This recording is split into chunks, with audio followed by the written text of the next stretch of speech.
What up, Dokkaners? Good news! The EZA details are here. The 7-year anniversary EZAs are here. So let's go ahead and review what these guys can do. We also have some news in-game for some upcoming content. So let's take a look. And spoiler alert, these guys are insane. Absolutely insane.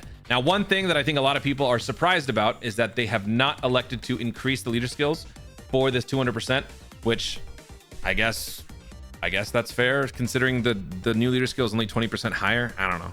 Take that how you will, but let's go ahead and discuss what these guys can do, starting with the Super Saiyan 4s, Fuse Fighters, GT Heroes, 170% extra stats plus 32 Kamehameha.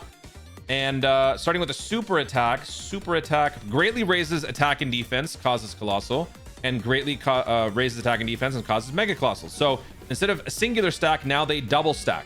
And actually, I suppose we should pull up what they do in their original form, right? Just to compare. So let me pull up Fused Fighters. We got Monkey right here. So yeah, single level stack now becomes double stack. So that's cool. And now for the passive, activates entrance animation upon the character's entry, damage reduction plus 77%, launches an additional super attack for 1 turn. So this is definitely a humongous step up, because one of the issues with these units as they've been aging is that with that initial guard, it's just not enough. So now with that extra damage reduction, that gives you a great way to start the stacking process, making them more self-sufficient over time. P plus 2 attack and defense plus 200%, and guards all attacks for 7 turns. Another great thing is that you don't lose guard after 1 turn. You get to keep the guard as you greatly stack attack and defense, which is crazy. That's Gohan-esque. Basic effects, attack and defense plus 200%. That has also been upgraded.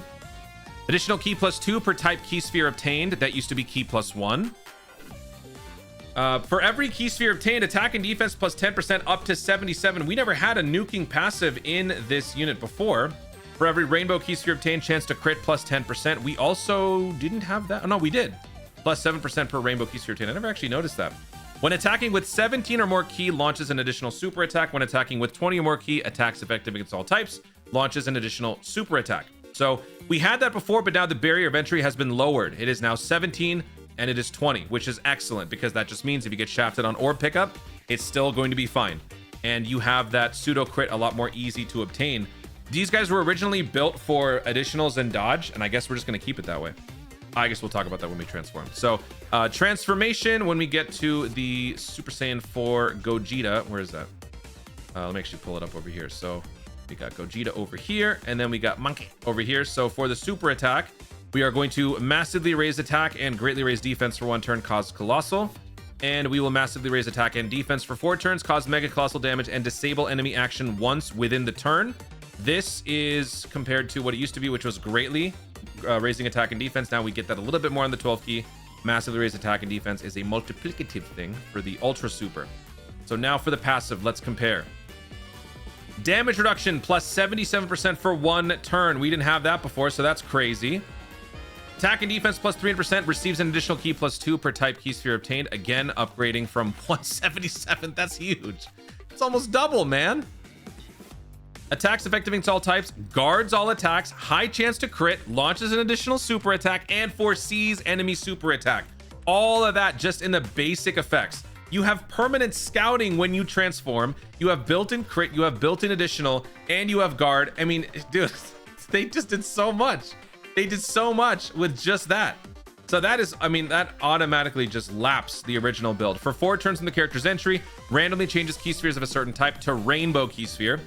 For every key sphere obtained, attack and defense plus 10% up to 100.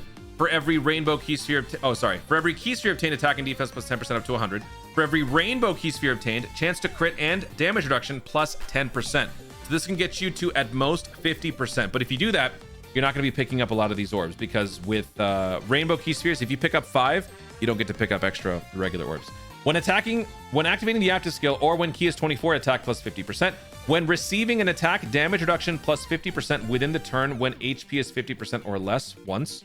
When receiving a super attack, 70% chance to nullify and counter. Nullifies it for 1 time only, nullifies it and counters with tremendous power when facing only 1 enemy, and that enemy's HP is 50% or less. So when you are dominating an enemy and then they super you will guaranteed nullify and counter once when their health is below 50%. That's psycho. That is ridiculous. And again, I mean, I don't even need to really show you this. That's nothing compared to what this was. Active skill isn't going to change. But with all of that, let me know in the comments what you guys think about this unit's EZA on a scale of 1 to 10. The answer should be 10, please. Should be 10. All right, let's move on and check out the Super Saiyan Gods. So we've got Tech God Goku Vegeta right here. In terms of base abilities, it is exactly the same as the monkeys. So passive is exactly the same. I am just switching between the two. It is exactly the same. Super attack is also exactly the same, raising attack and defense greatly. The idea is, again, to get back to the transform state, right? But you are covered. You have initial cushioning, you have guard, and you double stack. So very, very good. So let's just move on to the final form, which is the blues. So for this one, there is some variation. Let me also pull up the unit over here. So let's go to Power Beyond Super Saiyan. Oh man, if you are struggling on the Power Beyond Super Saiyan mission, you could throw these guys onto your team now. I just tried to beat that event without... Oh my god. Okay. I did not have to do all that. All right, let me pull up the blues right here. Okay. So I'm going to pull up this and this. All right, so for the super attack, again, it is exactly the same. Massively raised attack, greatly raised defense for 1 turn, cause colossal. Massively raised attack and defense for 4 turns, cause mega colossal, and cancel enemy action. And now for the passive. Damage reduction rate, 77% for 1 turn. Attack and defense plus 300%. Receives an additional key plus 2 per key sphere obtained. Attacks effective against all types. Guards all attacks. High chance to crit. That's all the same with the Super Saiyan 4 Gogeta. But then the last two things change. Super Saiyan 4 has the launching additional super and scouting. These guys have a medium chance to dodge and changes key spheres from int to rainbow. For 4 turns from the character's entry turn, randomly changes key spheres of a certain type other than int to rainbow. For every key sphere obtained, attack and defense plus 10% up to 100. For every rainbow key sphere obtained, chance to crit and chance to dodge plus 10%. 7 or more key spheres obtained launches an additional super attack. When attacking with 20 or more key, launches an additional super attack. When activating the active skill or when key is 24, attacking with key 24, attack plus 50%. When attacking, performs a critical hit and launches an additional super attack when the enemy's HP is 50% or more. This happens 1 time only. When receiving an attack, evades enemy's attack when HP is 50% or less. So it appears that the gods are focused more on dodging and combos, whereas the Super Saiyan 4 is more predicated on scouting and like just tanking stuff. So out of the two, I personally feel like the Super Saiyan 4 Gogeta is better, but let me know in the comments what you guys think. Which one out of the two looks better to you? Both are absolutely stupid.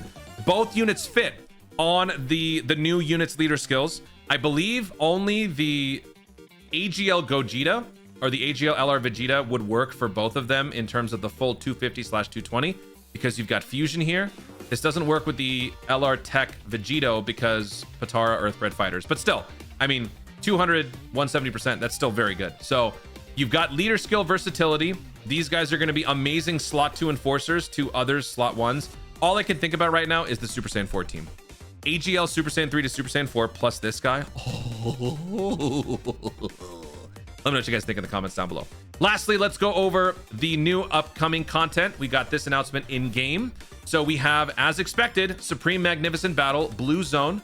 The remaining stages 5 and 6 are coming up, which means we have that support memory. Let me actually pull this up and get the missions. 10th anniversary battle, stages 14 through 17, which means 9-year anniversary, 10-year anniversary. Those bosses are going to be available and you can get the unique equips for those characters. So hopefully you guys listen to what I've been saying. Don't equip anything permanent on these characters. You can use EX ones for now, but once these are available, you definitely want to be picking those up. I will do videos for all of those. And we've got a burst mode. I think a lot of people noticed that there was a significant lack of burst mode going into this. Looks like they didn't forget. Burst mode, and it's going to be for GT Edition, Ultimate Red Zone GT Edition burst mode. Really? So that should be fun. We'll see what they're going to do with that. Actually, let me pull up GT Edition burst mode or a GT Edition Red Zone. What does that look like? It's been a while since I've done that. So for Supreme Magnificent Battle, I guess it doesn't show it yet. But let's see, GT Edition Red Zone. That was the first thing. Yeah, that was one of the first Red Zones that we had. So what are they going to do? Who is it going to be against? Oh my God, wait.